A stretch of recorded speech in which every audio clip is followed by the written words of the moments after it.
3টা case AC ৰুমত বহি অফিসত বহি বহি কেৱল ডি লিখি দিয়া হল তেওঁলোকৰ কোনো তদন্ত কৰা নহল এটা পৰিয়ালক তেওঁলোকৰ ঘৰত যোৱা নহল তেওঁলোকৰ নাগৰিকত্বৰ কোনো তথ্য পাতি বিচৰা নহল একমাত্ৰ এসি ৰুমত বহি বহি বহি নামৰ এগেইনষ্টত ডি লিখি এই পৰিয়ালবিলাকক সৰ্বনাশ কৰি দিয়া হল নাগৰিকসকলৰ নাগৰিকত্বলৈ কেনেকৈ হেতালি খেলা হৈ আছে কেনেকৈ কোনো ধৰণৰ ভেৰিফিকেশ্যন নোহোৱাকৈ কোনো ধৰণৰ তথ্য পাতি নোহোৱাকৈ যতে মধে মানুহক ডি লগাই কেনেকৈ তেওঁলোকক বলপূৰ্বক বিদেশী সজাই কেনেকৈ ডিটেনশ্যন কেম্পত বন্দী কৰা হৈ আছে পৃথিৱীৰ কোনো দেশত এই সিস্টেম নাই অধ্যক্ষ মহোদয় পৃথিৱীৰ কোনো দেশত এই সিস্টেম নাই ভাৰতবৰ্ষত অসমৰ বাহিৰে কোনো ৰাজ্যত এই সিস্টেম নাই একমাত্ৰ পৃথিৱীৰ ভিতৰত ভাৰতৰ ভিতৰত একমাত্ৰ এখন ৰাজ্য অসম যত এনেকুৱা ধৰণৰ আছখোৱা নাভূত নাচৰুত কাণ্ড কাৰখানাৰে মানুহক ডি ভোটাৰ খুজোৱা হৈছে যিসকলৰ ভাই ককাই ভাৰতীয় তেওঁলোকৰ ভায়েক ভনিয়াক সব ভাৰতীয় পিতৃমাতৃ ভাৰতীয় মাজৰ পৰা এজন বিদেশী এইটো একমাত্ৰ পৃথিৱীত আৰু ভাৰতবৰ্ষৰ ভিতৰত একমাত্ৰ অসমত হৈ আছে মাননীয় অধ্যক্ষ মহোদয় অসম বিধানসভাৰ কাৰ্য পৰিচালনা বিধিৰ 50 নং নিয়মৰ অধীনত এটা অতি গুৰুত্বপূৰ্ণ আৰু স্পৰ্শকাতৰ বিষয়ত মই কেইটামান কথা ক'ব গৈ আছো আৰু আপোনাক মই ধন্যবাদ জ্ঞাপন কৰিছো এই আপুনি 10 মিনিটত কৈ দিব অধ্যক্ষ মহোদয় মানে এই বিষয়টো মানে মই ভাবো আজি এটো প্ৰথমবাৰ অসম বিধানসভাত সামগ্ৰিকভাৱে বিষয়টো আলোচনা কৰাৰ সুবিধা পাইছো এটো যদি 1 ঘণ্টাৰ ভিতৰত গোটেইখিনি সামৰে অধ্যক্ষ মহোদয় মই ভাবো যে মই গোটেই কথাখিনি এটা কভাৰেজ দিম লাগি আমাৰ পিছৰ বক্তা দুইজনে কলেজ যদি থাকি যায় কাৰণ এই বিষয়টো লৈ বহুত ভুল বুজাবুজি আছে আৰু এটো অসমৰ আৰ্থ সামাজিক পৰিস্থিতি ৰাজনৈতিক পৰিস্থিতিত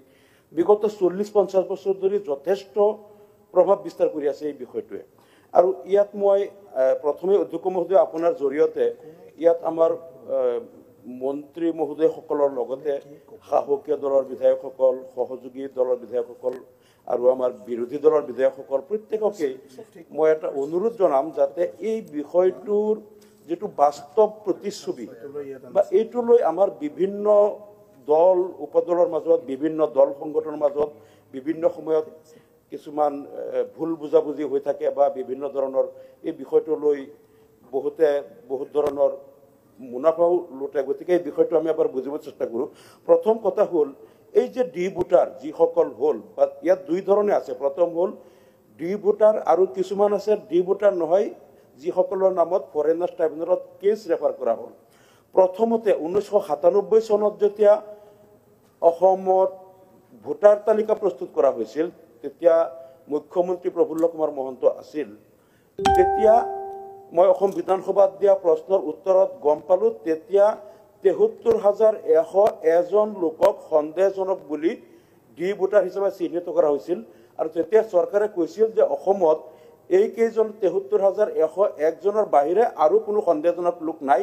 যদি সন্দেহজনক আছে একেজন আছে তাৰ ভিতৰত হয়তো যদি বিদেশীও থাকিব পাৰে বা কোনোবা যদি ওলাব পাৰে এই কথাটো কৈছিল তাৰ পিছত ২০০১ চনত এই বিষয়টো লৈ তেতিয়া কংগ্ৰেছ দলৰ পৰা তৰুণ গগৈ সাহেবে জমিয়তৰ লগত এটা আলোচনা কৰি চুক্তি কৰিছিল আৰু জমিয়তে এটা কথা কৈছিল যে এই যে ৭৩,১০১ লোকক ডি ভোটাৰ সজাই তেওঁলোকক নাগৰিকত্ব অধিকাৰৰ পৰা বঞ্চিত কৰা হৈছে আমি আপোনালোকক সমৰ্থন কৰিম যদি আপোনালোকে আমাৰ এই সমস্যাটো সমাধান কৰে তেতিয়া তেখেতে কৈছিল যে ঠিক আছে আমি এইটো সমাধান কৰিম তাৰপিছত দেখা গ'ল পৰৱৰ্তী 15 বছৰত এই সমাধানটো নহল আৰু এই ডি ভোটাৰৰ সংখ্যাটো বঢ়াই 5 লাখৰ ওপৰত লৈ যোৱা হল গতিকে এই বিষয়টো এটা কথা মই অধ্যক্ষ মহোদয় আপোনাৰ জৰিয়তে মই এটা কথা সদনক জনাব বিচাৰিছো মই 2013 চনৰ নৱেম্বৰ মাহত অগ্ৰদূত কাকতত এটা আৰ্টিকল পাইছিলো ডক্টৰ দেবেন্দ্ৰনাথ মুক্তিয়াৰে আৰ্টিকলটো লিখিছিল তেওঁ তেতিয়া নগাঁও জিলাৰ চাপানৰ ওচৰত এখন চাহ বাগিচাত তাত তেখেত কৰ্ম কৰি আছিলে তেখেতৰ ঘৰত এগৰাকী চাহ জনগোষ্ঠীৰ বন কৰা ছোৱালী আছিল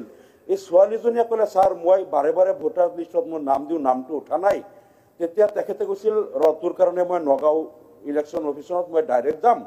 গৈ পেলাই তোৰ কথাটো মই আলোচনা কৰিম তেতিয়া ডক্টৰ দেবেন্দ্ৰনাথ মুক্তিয়াৰে লিখিছে যে মই গৈ পেলাই নগাঁও ডিষ্ট্ৰিক্ট ইলেকশ্যন অফিচাৰৰ অফিসত গৈ মই আধা ঘন্টা বহি আছো ডিস্ট্ৰিক্ট ইলেকশন অফিসাৰে ভোটাৰ তালিকা এখন লৈ পাত লুটি আছে আৰু কলম কামুৰি আছে কৈছে আধা ঘণ্টামান মোৰ লগত মাত বোল কৰা নাই পিছত মই ক'লো যে ছাৰ মই এটা কামৰ কাৰণে আহিছিলোঁ ছোৱালী এজনীৰ কাৰণে আপুনি আধা ঘণ্টা ভোটাৰ তালিকা এখন লুটিয়াই আছে পাতবিলাক আৰু কোনো একো লিখাও নাই কলম কামুৰি আছে তেতিয়া ডিষ্ট্ৰিক্ট ইলেকশ্যন অফিচাৰে কৈছিল মই এটা বিপদত পৰিলোঁ কৈছে অসম চৰকাৰৰ গৃহ বিভাগৰ পৰা মোলৈ নিৰ্দেশ আহিছে প্ৰত্যেক কিছুমান নিৰ্দিষ্ট অঞ্চলৰ ভোটাৰ তালিকাৰ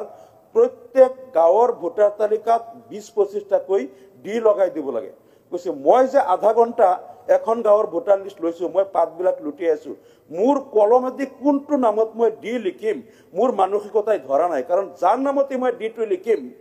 সেই মানুহজনৰ পৰিয়াল কিন্তু ধ্বংস হৈ গ'ল এই মানুহজন নাগৰিকত্বৰ সমস্যাৰ পৰা এতিয়াও নাগৰিকত্বৰ অধিকাৰৰ পৰা বঞ্চিত হ'ব ভোটাৰ অধিকাৰৰ পৰা বঞ্চিত হ'ব আৰু তেওঁ ল'ৰা ছোৱালী উচ্চ শিক্ষাত এডমিশ্যন ল'ব নোৱাৰিব চাকৰি নাপাব লাইচেন্স নাপাব কণ্টেক্ট পাৰ্মিট নাপাব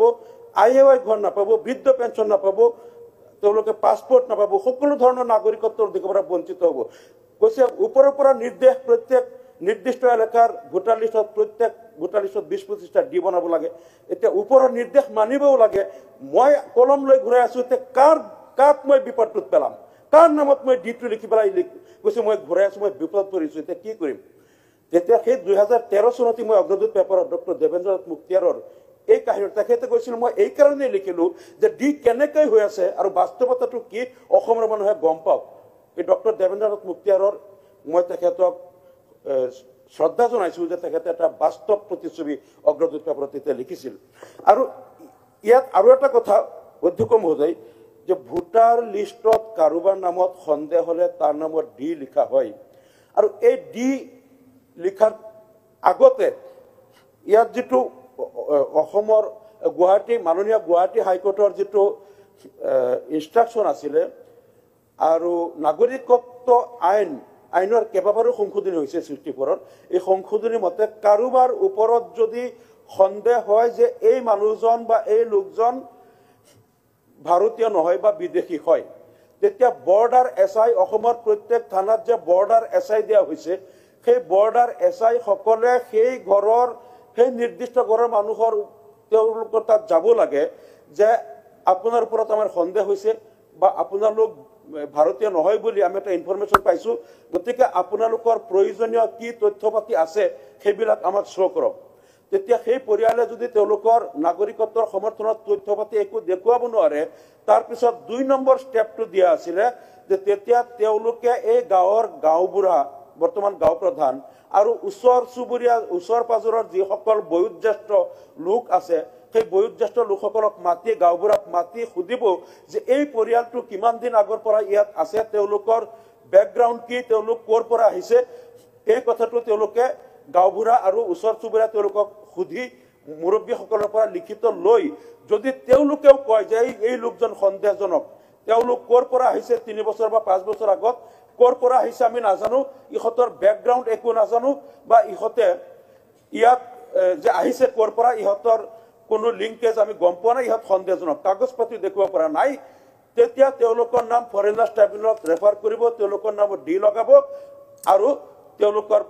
ওপৰত প্ৰচিডিংবিলাক হ'ব বাকী কিন্তু দেখা গ'ল এই যে কেইবা লাখ মানুহক ডি সজোৱা হ'ল বিদেশী ন্যায়াধিকৰণত নামবিলাক ৰেফাৰ কৰা হ'ল এটা কেছ অসমত নাই যে সেই পৰিয়ালত বৰ্ডাৰ পুলিচ গৈ পেলাই তেওঁলোকৰ নাগৰিকত্বৰ প্ৰমাণপত্ৰ বিচাৰিছে বা তেওঁলোকৰ নাগৰিকত্বৰ প্ৰমাণপত্ৰ দিব নোৱাৰাৰ কাৰণে গাঁওবুঢ়াজনক বা ওচৰৰ মুৰব্বী লোকসকলক মাতি তেওঁলোকক সোধা পোছা কৰি তেওঁলোকৰ পৰা জবানবন্দীত চহী লৈ তাৰপিছত ফৰেনাৰ্ছ ট্ৰাইব্যুনেলত নাম ৰেফাৰ কৰা এটাও কেছ নাই তেওঁলোকৰ বংশ তেওঁলোকৰ পুতেক জীয়েক আৰু তেওঁলোকৰ ভৱিষ্যত প্ৰজন্মক পৰ্যন্ত বিপদত পেলাই দিয়া হ'ল অধ্যক্ষ মহোদয় আপুনি যদি অসম বিধানসভাৰ পৰা এটা সৰ্বদলীয় এটা সজাতি দল আপুনি যদি বনাই দিয়ে যে ডি ভোটাৰ ক'ত আছিল আৰু তেওঁলোকৰ যদি বাস্তৱতে আমি গ্ৰাউণ্ড ৰিয়েলিটি তেওঁলোকৰ ঘৰত যদি আমি যাওঁ যে তোমালোক ডি হোৱাৰ আগত বৰ্ডাৰ এছআই তোমালোকৰ ঘৰত আহিছিল নেকি কিবা ডকুমেণ্ট বিচাৰিছিল নেকি কিবা তথ্য পাতি দিছিলা নেকি গোটেই অসমত এটাও কেছ নাই সব ঘৰত বহি বহি যধে মধে মানুহক এনেকৈ লগাই দিয়া হৈছে আৰু অধ্যক্ষ মহোদয় তাতোকৈ দুখৰ কথাটো হ'ল এজন মানুহৰ নামত ডি লগাই দিয়া হ'ল তেওঁৰ পিতৃ মাতৃ ভাৰতীয় নাগৰিক তেওঁলোকৰ নাম ভোটাৰ লিষ্টত আছে, তেওঁৰ ককায়েকৰ নাম আছে, তেওঁৰ বায়েকৰ নাম আছে, তেওঁৰ ভনীয়েকৰ নাম আছে, তেওঁৰ ভায়েকৰ নাম এই ভোটাৰ লিষ্টত আছে। মাজৰ পৰা তেওঁলোকৰ ভাই ককাই 5জন 3 নম্বৰ মানুহটো হঠাৎ ডি হৈ গ'ল, বিদেশী হৈ গ'ল আৰু এক্সপাৰ্টি জাজমেণ্টো হৈ গ'ল, ডিটেনশ্যন কেম্পত বন্দীও হৈ গ'ল। এই পৰিয়ালৰ পিতৃ মাতৃ ভাৰতীয়, তেওঁৰ ককা দেউতাৰ নাম 51 NRCত আছিল, তেওঁৰ আইতাৰ নাম আছিল, ল'ৰা ছোৱালী চবেই আছে, মাজৰ পৰা এটা মানুহ বিদেশী হৈ গ'ল। এনেকুৱা 95% কেছ এনেকুৱা যে তেওঁলোকৰ পৰিয়ালৰ বাকী চব ভাৰতীয়, মাজৰ পৰা এটা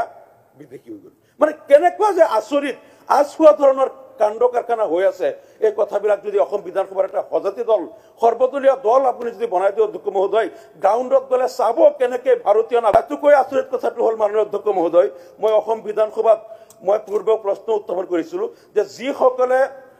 এই যে যিসকলৰ নাম ফৰেনাৰ্ছ ট্ৰাইব্যুনেলত ৰেফাৰ কৰে, তাত নিয়ম মতে তেওঁলোকে কেছটো ৰেফাৰ কৰাৰ আগতে এজন ভেৰিফিকেশ্যন অফিচাৰ নিয়োগ কৰি তেওঁ নাগৰিকত্বটো প্ৰমাণ কৰিব লাগে। যেতিয়া আমি গম পালোঁ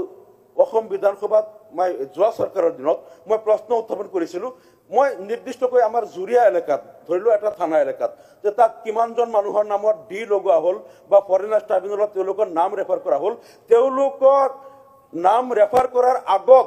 তেওঁলোকৰ ঘৰত কোনো ভেৰিফিকেশ্যন অফিচাৰ গৈছিল নেকি, যদি গৈছিল তেওঁলোকে কি প্ৰতিবেদন দিছে।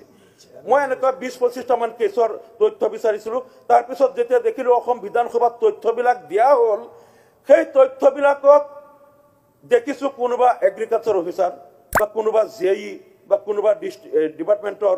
ইঞ্জিনিয়াৰ, তেওঁলোকক দিয়া হৈছিল ভেৰিফিকেশ্যন অফিচাৰ, আৰু তেওঁলোকে লিখিছে যে এই মানুহজনে তেওঁলোকৰ পৰিয়ালৰ কোনো নথি পত্ৰ নাই, তেওঁলোকে একো কাগজ পত্ৰ দেখুৱাব নোৱাৰিলে, তেওঁলোক ক'ৰ পৰা আহিছে গাঁৱৰ কোনো মানুহে নাজানে, গাঁওবুঢ়া পৰ্যন্ত একো নাজানে, গোটেই এই অঞ্চলৰ মানুহে তেওঁলোকক চিনিয়ে নাপায়, গতিকে তেওঁলোক সন্দেহজনক বিদেশী বুলি এনেকুৱা ভেৰিফিকেশ্যন অফিচাৰৰ এটা ৰিপৰ্ট লগত দিয়া হৈছে। তাৰপিছত সেই গাঁওবিলাকত গ'লোঁ, মই গৈ পেলাই ক'লোঁ অমুক এগ্ৰিকালচাৰ অফিচাৰ, নহ'লে অমুক ইঞ্জিনিয়াৰ, নহ'লে অমুক JE আপোনালোকৰ এই ঘৰত আহিছিল নেকি? তেতিয়া তেওঁলোকে কৈছে আমাৰ ইয়াত অহা নাই, গাঁওবুঢ়াও নাজানে, কোনেও নাজানে। অৰ্থাৎ ভেৰিফিকেশ্যন অফিচৰ ভেৰিফিকেশ্যনৰ নামত ইয়াত আৰু এটা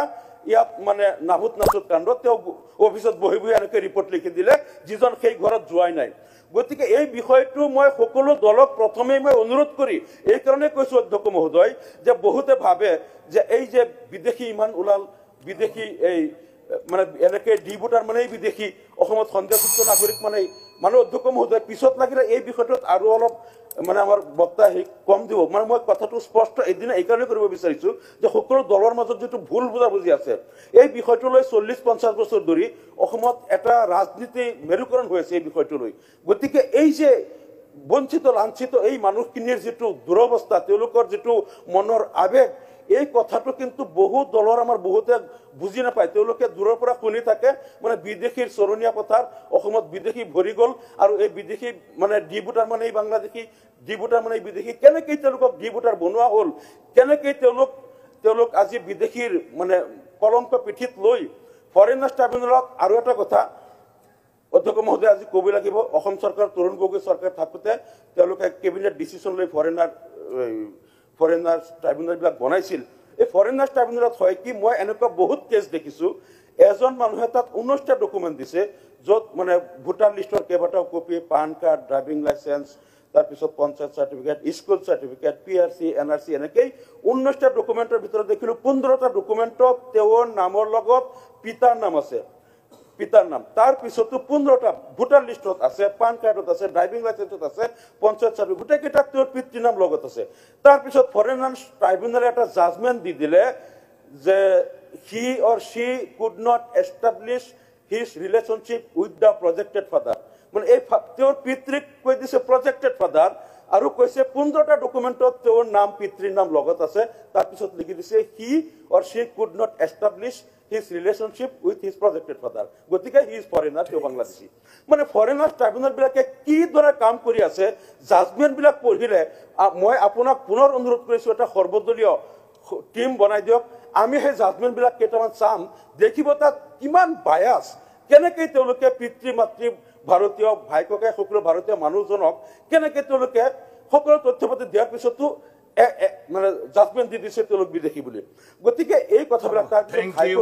হাইকোৰ্টত গ'লেও বহুত সময় গৰাকী ফাইলৰ ওপৰতেই লিখি দিয়ে যিটো ফৰেনাৰ্ছ বুলি লিখি দিয়ে মানে এই মানুহবিলাকে জাষ্টিছ ক'তো নাপায় গতিকে এই ক্ষেত্ৰত মই ভাবোঁ যে চৰকাৰে গৃহ বিভাগে এই বিষয়টোত এই এফটিৰ কাৰ্যকলাপবিলাক চাওক এফটিয়ে কেনেধৰণে কাম কৰি আছে তাৰ লগে লগে এই যে যধে মধে যিসকলক এনেকৈ হেৰি দিয়া হ'ল মই এটা ধন্যবাদ জনাম মাননীয় অধ্যক্ষ মহোদয় আপোনাৰ জৰিয়তে আমাৰ প্ৰাক্তন অধ্যক্ষ ডক্টৰ হিতেন্দ্ৰনাথ গোস্বামী ছাৰ যেতিয়া অধ্যক্ষ আছিলে তেতিয়া অসম বিধানসভাত এই বিষয়টো লৈ আমাৰ প্ৰশ্নকালত এটা অলপ উত্তেজনা হৈছিল তেখেতে কৈছিল যে আপোনালোকে ইয়াত হুলস্থুল নকৰিব মোৰ চেম্বাৰত অল পাৰ্টিৰ এটা মিটিং দিম এইটো 2018-19 মানত হ'ব তেখেতৰ চেম্বাৰত